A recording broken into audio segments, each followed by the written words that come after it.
राजस्थान विधानसभा में पढ़े गए राज्यपाल के अभिभाषण में पूर्ववर्ती सरकार पर भ्रष्टाचार से जुड़ी कई टिप्पणियां की थी। इसके साथ ही अशोक गहलोत और सचिन पायलट के बीच चली सियासी जंग का भी जिक्र किया गया। इस अभिभाषण के बाद भाजपा कांग्रेस के नेता आमने सामने हो गए हैं।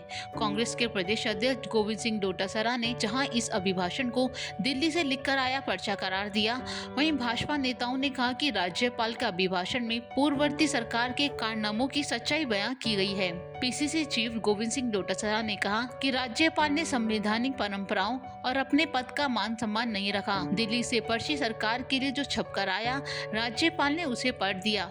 डोटासरा ने कहा कि प्रदेश में पर्ची से मुख्यमंत्री बने हैं, उनका कोई विजन नहीं है। अभिभाषण दिल्ली से छपकर 18 जनवरी को जयपुर आया, उस पर कैबिनेट का ठप्पा लगाया गया, बाद में राज्यपाल से पढ़वा दिया गया। उन्होंने कहा कि कल किसी मंत्री से कुछ भी और पढ़वा देंगे, उनका कोई अपना विजन नहीं है। वहीं नेता प्रतिपक्ष टीकाराम जूली ने कहा कि हालांकि ये परंपरा है कि राज्यपाल कैबिनेट का लिखा हुआ भाषण पढ़ते हैं, लेकिन उन्हें भी थोड़ा विवेक लगाना चाहिए।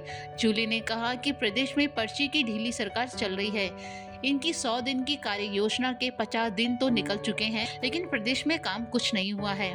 वहीं डोटासरा के बयान पर पलटवार करते हुए गृह राज्य मंत्री जवाहर सिंह बेडम ने कहा कि राज्यपाल कलराज मिश्र ने अभिभाषण में सच्चाई बयान की।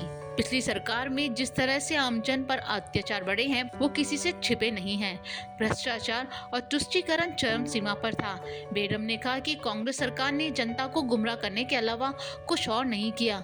उनकी आदत है कि वो हमेशा अपने काले कारनामों को ढकने का प्रयास करते हैं। बेडम ने कहा कि पूर्व मंत्री शांति धारीवाल को अपने आप पर और अपने बेटे पर भरोसा नहीं है। हमारे यहाँ तो महापुरुषों की मूर्ति लगाने की परंपरा है, लेकिन धारीवाल ने तो जिंदा रहते हुए अपनी मूर्ति लगवा दी। उन्होंने कहा कि कोटा में चंबल रिवर फ्रंट और धारीवाल की मूर्ति को देखकर लोग याद करेंगे कि कैसे धारीवाल ने अपने चहेतों का फायदा पहुंचाने के लिए बीएसआर के काम करवाए। जनता की गाड़ी कमाई को धारीवाल ने अपनी मूर्ति लगाने में खर्च किया है। लोकवार्ता न्यूज, जयपुर।